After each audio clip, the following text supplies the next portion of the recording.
오늘은 물질의 시험을 극복하라. 물질의 시험을 극복하라. 이런 제목으로 말씀을 상고합니다. 지금 야고보서를 시작하면서 계속 극복하라고 하는 말씀을 주시는데, 그 이유는 이제 그 당시에 박해뿐만 아니라 그것을 통해서 하나님은 성도들을 연단하신다는 겁니다. 그래서 여기 시험이라는 말씀이 이제 1장에 계속 나오고 있는데, 하나님이 주시는 연단도 시험이고 또 사탄이 주는 유혹도 시험이라고 그랬어요. 어떤 시험이든지 성도는 그것을 극복해야 됩니다.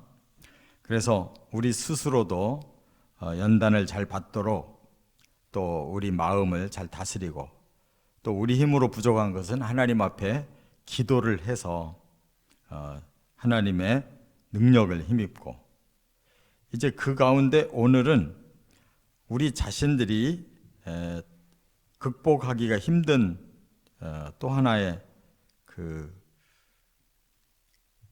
요소가 있는데, 그것이 바로 물질이라는 겁니다.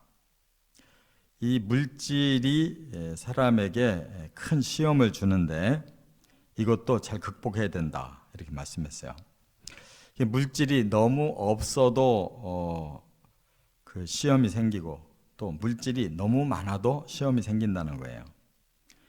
이 원리가 대단히 중요합니다. 왜냐하면 사람이 육체로 이루어졌기 때문에 물질이 필요한 존재인데, 또 이 물질의 필요가 또 마음에 더 극대화가 되면 물질에 빠지는 이러한 시험에도 우리가 큰 타격을 입습니다. 그래서 어떻든지 간에 물질 자체든 물질로 인한 우리 마음의 시험이든 이것을 잘 극복하라고 이렇게 세 가지 교훈을 주셨어요. 첫째는 9절에 보면 가난 때문에 절망하지 말라, 이렇게 말씀합니다. 여기 낮은 형제는 자기의 높음을 자랑하고 그랬는데, 이 낮은 형제라는 뜻은 지금 그 10절과 비교를 해보면, 이제 10절에는 부요한 자가 나오고, 여기 9절에는 바로 낮은 자가 나와요. 그래서 이건 직설적인 표현이 아니라 비교하는 단어인데, 바로 물질에 또 많은 자들이 있고 물질이 적은 자들이 있다, 이것을 지금 비교하고 있는 겁니다. 그걸 우리가 가난이라고 그러는데, 가난하면 절망하기가 쉬워요. 왜냐하면 물질은 꼭 필요한데 이게 너무 없으면 아주 삶이 너무 불편하고, 불편한 정도가 아니라 아주 고통스럽고, 또 너무 없으면 사람이 병 걸리고 죽기도 합니다. 그리고 사람 노릇을 할 수가 없고, 그래서 여러 가지로 고통을 받다가 이제 절망하게 돼요. 그런데 그것을 어떻게 극복하느냐, 여기 보니까 자기의 높음을 자랑하라, 이렇게 말씀했어요. 그럼 이게 무슨 뜻이겠어요? 물질이 너무 빈곤한데 자기가 높을 게 뭐가 있어요? 이것은 이제 영적인 자기 자신을 발견하라는 뜻이에요. 비록 우리가 이제 박해를 통해서 이렇게 자유롭지 못한 삶을 살다 보면 이제 물질이 빈곤해지잖아요. 초대교회의 그 역사는 이런 것이 이제 순차적으로 따라오는 거예요. 박해를 피해서 살다 보면 사회생활이 불가능해. 그러면 이 로마나 이 그리스, 터키 이 지역을 가보면 사람들이 이제 땅 속으로 들어가요. 산 속으로 들어가고. 그래서 로마 같은 경우에는 그 카타콤베 같은 데 보면 공동 그런 무덤인데, 사람들이 평소에 다니지 않으니까 그곳으로 피해서 들어가서 삽니다. 그러니까 얼마나 생활이 어렵겠어요. 그리고 이런 터키 같은 데 보면 이렇게 높은 절벽 같은데 구멍을 뚫고 동굴을 뚫고 그 속에 들어가서 살아요. 그러니까 몸은 안전하지만 그 삶이 얼마나 빈곤하겠어요. 그러한 그 빈곤이 이어서 오는 거예요. 박해 생활을 하게 되면. 그럴 때 차츰차츰 이제 마음에 시험이 오는 거죠. 내가 정말 이 땅에서 이렇게까지 힘들게 살 필요가 있냐. 그럴 때 이제 절망이 오지만 그걸 극복할 수 있는 일은 내가 왜 박해를 이렇게 피하면서 이 빈곤을 내 스스로 감당하면서 살아가느냐면 나는 구원이 필요하기 때문에, 나는 하나님이 필요하고 하나님 나라가 필요하기 때문에, 이 땅에서는 내가 비록 이렇게 살다가 끝날지라도 내 영원한 생명은 오히려 이것을 잘 극복해야 내가 영원토록 그것을 얻을 수 있기 때문에, 그때 이제 자기의 높음을 발견하는 거예요. 아, 나는 하나님의 자녀구나. 나는 이대로 영원히 가는 게 아니라 앞으로 이 과정만 잘 마치면 나는 영원한 영광이 있구나. 그거보다 높은 일이 어디 있어요. 그래서 자기의 높음을 자랑하라는 말은 뭐 떠벌리라는 뜻이 아니라 긍지를 가지라는 거예요. 영적 하나님의 자녀로서 앞으로 이루어질 그 날과 그 세계를 바라보고 자기 스스로 자부심을 갖고 이 물질의 빈곤에 대한 시험을 이겨내라, 그런 말이에요. 이와 같이 하나님은 왜 우리에게 이 땅에서도 부유하고 풍성하게 살다가 또 영원한 천국도 주시면 얼마나 좋을까요? 그런데 왜 이렇게 됐느냐면 그게 우리 탓이에요. 하나님의 의도는 이 가난이 없어요. 이 땅에 고통이 없어요.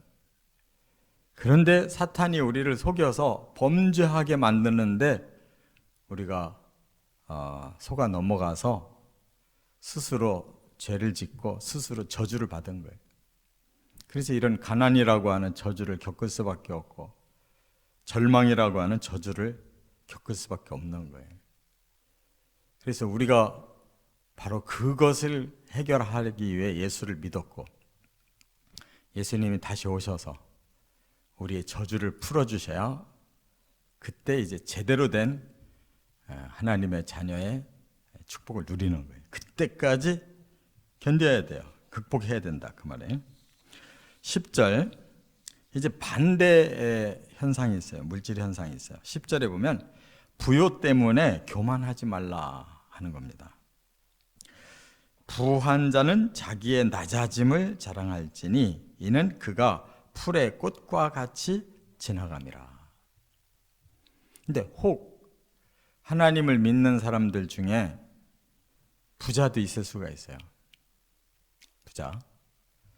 그런 사람은 가난한 사람을 보면 자기 자신이 너무 우월하다는 것을 느껴요. 저 사람들은 능력이 없구나.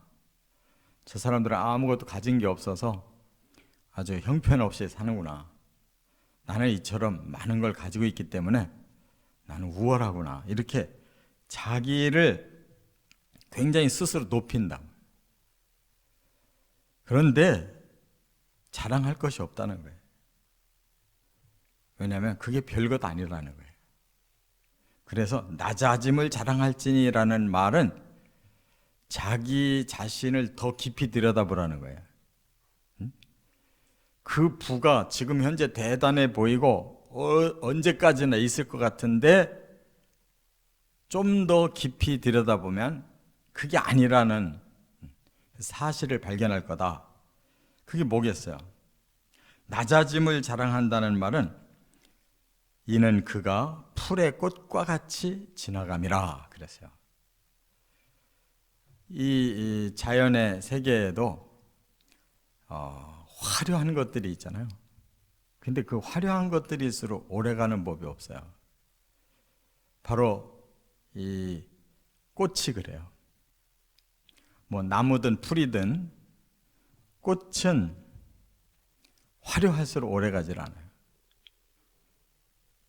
그래서 들풀이 핀 꽃은 오히려 오래가요. 눈에 안 띄면서도 화려하게 보이지 않아도 오래 가는데, 우리 사람들이 좋아하는 가꾸는 이 꽃나무들은 오래 가질 않아요. 화려할수록 빨리 끝나요. 바로 이 땅에서의 부라고 하는 것이 하나님 나라의 영원한 생명과 영광에 비하면 너무너무 짧고 별게도 아니다는 거예요. 그래서 스스로 자기를 높이고 자랑할 것이 없다.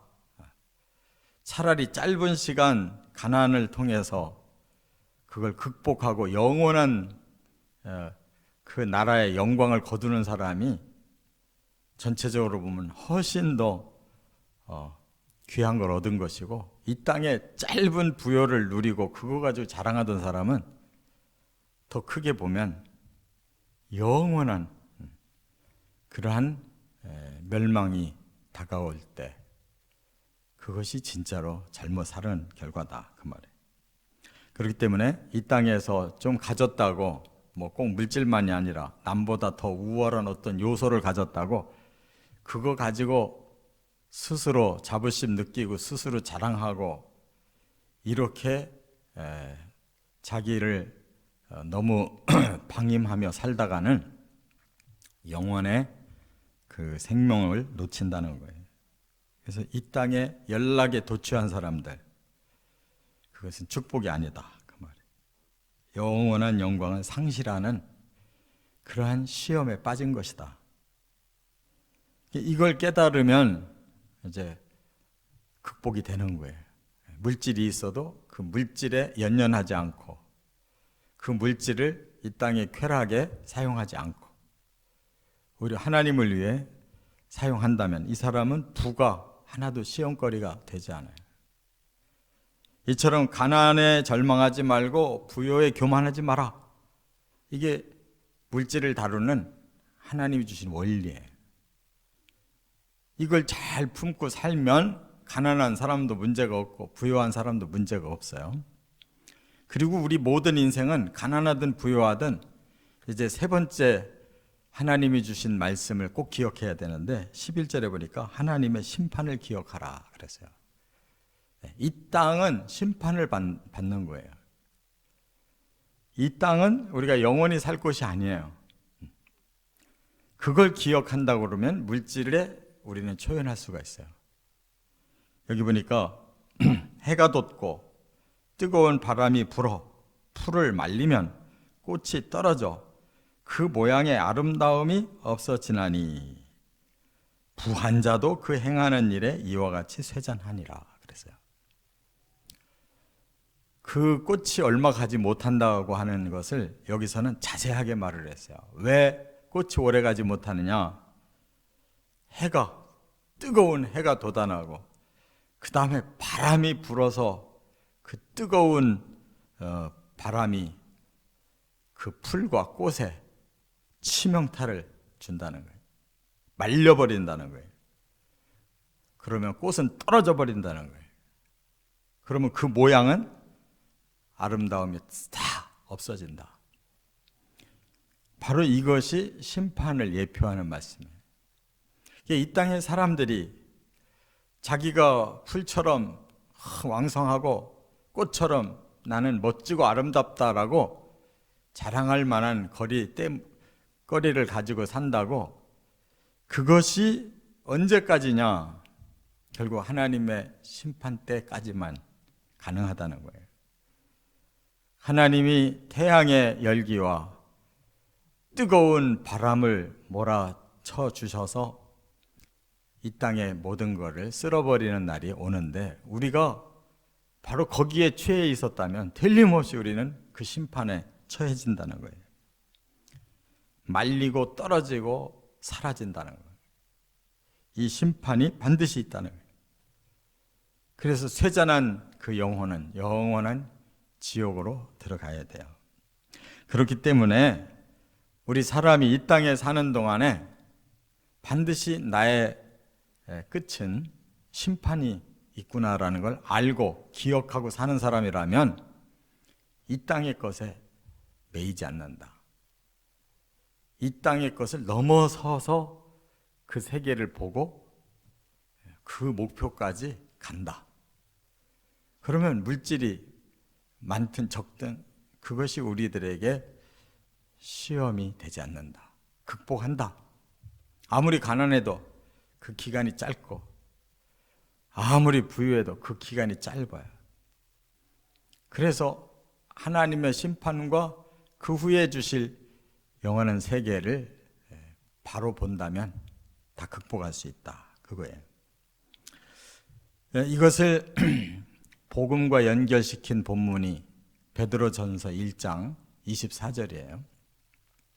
거기 보면 더 명확하게 이렇게 말씀했어요. 모든 육체는 풀과 같고 그 모든 영광은 풀의 꽃과 같으니, 이 사람은 사람을 비유한 거예요. 풀과 같고 풀의 꽃과 같은 것이 우리 사람이다. 그런데 그 풀은 마르고 꽃은 떨어진다. 우리의 인생도 반드시 이 땅에 머물러 살다 보면 끝이 그렇게 오는 것이다. 그렇기 때문에 그것을 극복할 수 있는 길은 뭐냐? 오직 주의 말씀에 있다. 왜? 말씀은 영원히 세세토록 있기 때문에. 그 말씀이 곧 복음의 말씀이다 라고 결론을 딱 내린 거예요. 그러니까 우리는 복음을 가지면 이 모든 게 극복되는 거예요. 그 모든 원리를 다 깨닫는 거예요. 그래서 저나 여러분이나 바로 이 시험을 잘 극복하는 방법, 하나님이 주신 복음이라고 하는 이 진리에 견고하게 서면 다 해결되는 거예요. 이 모든 인생들이 정답은 여기 있는, 결론은 여기 있는 거예요. 진리의 복음은 이것이 우리들의 결론이에요. 이렇게 물질에 대한 이러한 곤고함이나 부요함 때문에 오는 이 시험도 잘 극복해 내시고 영원한 나라를 바라보며 살아가시기를 주의 이름으로 축원합니다.